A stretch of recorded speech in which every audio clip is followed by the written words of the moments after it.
I'm going to show you a bulletproof method of how to play the best bump and run shots.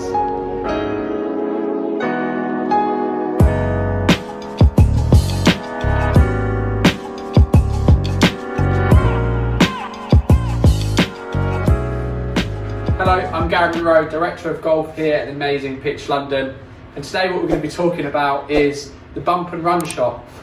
A bump and run shot, when this will be used around the greens, is if you're around the green on a decent lie, if you haven't got the best lie where you're not able to put enough spin on it to stop the ball, and also if you're on bare lies. This is a really good, the most conservative style of shot to play when you're around the greens. Commonly you see this on links a lot when they're trying to run the ball up to the pin locations too.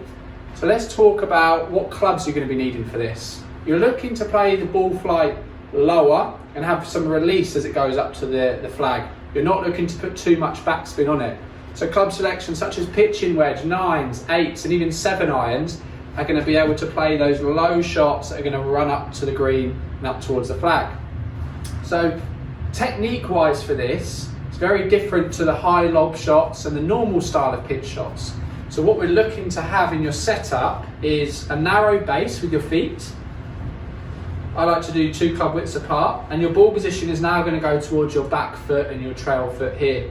What that's going to ensure is we're going to get a downwards attack angle. The club's going to be travelling down, which gets a good strike. It's also going to be reducing the loft to get that low trajectory. What we want to see with your weight distribution is 60% on your left side, and then the grip always stays in front of the ball. So I don't want to see where you're scooping and trying to flick the wrists. That's going to take away from the shot you're trying to play.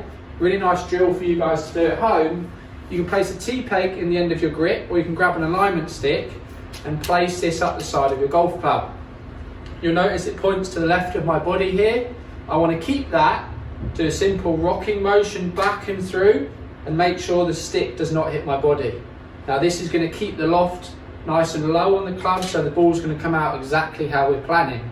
If you're someone who flicks their wrist too early, you're going to notice the stick's going to hit you and you're going to add too much loft and you're not going to play the bump and run shot. So now what we're going to do is we're going to talk about how the relationship between carry distance and roll changes on what club you use. So summertime, roughly with firm greens off a decent lie, a pitching wedge is going to fly 40% carry and roll out 60%. An 8-iron is around 25% carry, 75% roll. So this is really important for your calculations. Like right now we've got a shot where we're hitting down to water and we don't want the ball to be running off too fast past the flag. So it might be a safer option for me to just carry it onto the front of the green and let the ball run the whole way versus trying to use a sand wedge and fly it up in the air.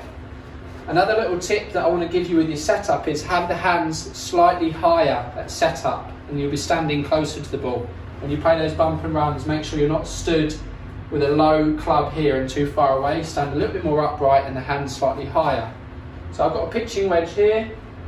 Let's have a look at the relationship between the carry and the roll.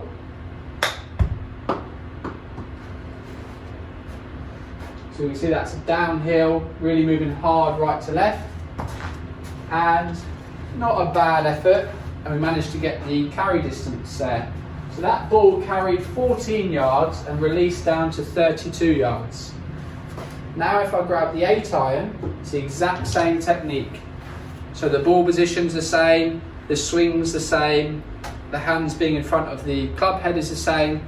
All I want to do now is change where I land the ball. So rather than landing it 14 yards, I'm going to land it more towards the start of the green, because the ball's going to release more because I'm using less loft.